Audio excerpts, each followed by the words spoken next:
Veda tax நேயர்களுக்கு வணக்கம். வர 23ஆம் தேதி தமிழகத்துல சட்டப்பேரவை தேர்தல் நடக்க இருக்கு. இந்த சட்டப்பேரவை தேர்தல்ல ஒவ்வொருவரும் வாக்களிப்பது என்பது ஒரு ஜனநாயக கடமை, அவங்களோட அடிப்படை உரிமை.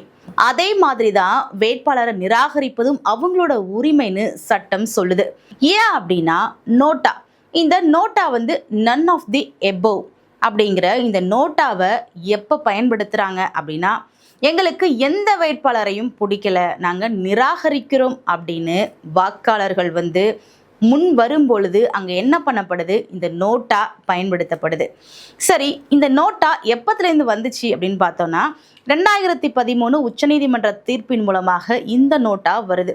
இப்போ வாக்காளர்கள் வாக்கு செலுத்த போகும் பொழுது அங்க எந்த வேட்பாளர்களும் எங்களுக்கு பிடிக்கல, நாங்க நிராகரிக்கிறோம் அப்படின்னு அவங்க ஒரு அதிருப்தியை தெரிவிக்கிறாங்க அப்படின்னா, அப்ப என்ன பண்ணுவாங்க அப்படின்னா, தேர்தல் ஆணையத்துக்கிட்ட இருந்து ஒரு படிவத்தை வாங்குவாங்க. 49O அப்படிங்கிற ஒரு விதியின் கீழே இந்த படிவத்தை வாங்கி அங்கே ஃபில் பண்ணி கொடுப்பாங்க. அப்படி ஃபில் பண்ணி கொடுக்கறதன் மூலமாக அங்கே என்ன நடக்குது அப்படின்னா, இவங்க நோட்டாவுக்கு பதிவு செஞ்சுருக்கிறாங்க, இவங்க வேட்பாளர் நிராகரிச்சிருக்கிறாங்க அப்படிங்கிறது தெரிய வரும்.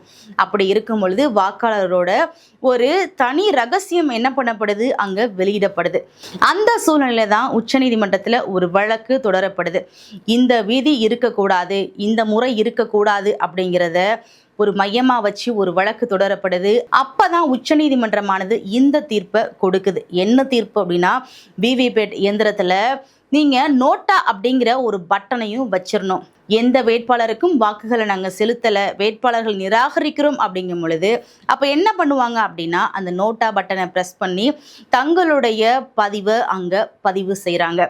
இப்படி தான் வாக்காளர்கள் அவங்களுடைய ரகசியத்தை காப்பாற்றுவதற்காக இப்படி ஒரு தீர்ப்பை கொடுத்தாங்க. இப்போ எக்ஸாம் பேப்பர்லலாம் பார்த்தீங்க அப்படின்னா 4 ஆப்ஷன் இருக்கும், ABCD. கவர்மெண்ட் எக்ஸாம் பேப்பர்ஸ்லாம் பார்க்கும்பொழுது இருக்கும். அதில் பார்த்தீங்க அப்படின்னா மேற்கண்டவற்றில் எதுவும் இல்லை அப்படிங்கிற ஒரு ஆப்ஷன் இருக்கும் இல்லையா, அந்த மாதிரி தான் இங்கேயும் அந்த ஒரு ஆப்ஷனை வைக்கிறதுக்காக இந்த மாதிரி பயன்படுத்தியிருக்காங்க.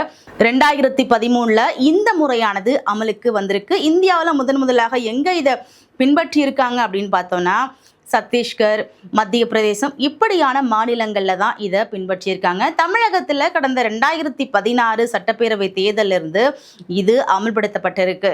சரி, இந்த நோட்டாவை பின்பற்றி வராங்க வாக்காளர்கள் அப்படிங்கும் பொழுது, இப்போ ஒரு தொகுதியில் அங்க இருக்கிற வேட்பாளர்களை விட இந்த நோட்டால அதிக வாக்குகள் செலுத்தப்பட்டிருக்கு, அதாவது அதிகமாக வாக்காளர்கள் அங்க பட்டனை பிரஸ் பண்ணியிருக்காங்க அப்படின்னா அங்க என்ன நடக்கும், அப்போ நோட்டா தான் வின் பண்ணிடுச்சா அப்படிங்கிற ஒரு கேள்வியும் சர்ச்சையுமே இங்க எழுந்து வந்துச்சு. அப்படி இருக்கும் பட்சத்துல என்ன சொல்றாங்க அப்படின்னா, இந்த நோட்டாவுக்கு அடுத்தபடியாக எந்த வேட்பாளர்களுக்கு அதிக வாக்குகள் இருக்கோ அவர் தான் வெற்றி பெற்றவராக அறிவிக்கப்படும் அப்படிங்கிற ஒரு கூற்றையும் இங்கு முன்வைக்கப்படுது. எப்படி நோட்டா தானே முன்னாடி இருக்கு, அப்போ தேர்தலை மறுபடியும் அந்த தொகுதியில வைக்கணும் அப்படிங்கிற ஒரு கருத்துமே நிலவி வந்துச்சு. ஆனா இன்னும் இது நடைமுறைக்கு வரவில்லை. இப்படிதான் இதுக்கு முன்னாடி 49O விதியின் கீழே இருந்த இந்த முறை மாற்றப்பட்டு நோட்டாவாக ஒரு பட்டன் வாக்காளர்களுக்கு அறிமுகப்படுத்தப்பட்டிருக்கு. என்ன இருந்தாலும் நமது தொகுதிகளுக்கான வேட்பாளரை நாம தேர்வு செய்ய வேண்டிய கடமையும் பொறுப்பும் உரிமையும் நம்ம எல்லாருக்குமே இருக்கு. நம்மளுடைய ஜனநாயக கடமையை வர 23ஆம் தேதி போயிட்டு எல்லாருமே உங்களுடைய வாக்குகளா செலுத்திட்டு வாங்க. இது போன்ற வீடியோக்களுக்கு வேதா டாக்ஸ் சேனலை சப்ஸ்கிரைப் பண்ணுங்க, மறக்காம லைக் அண்ட் ஷேர் பண்ணுங்க.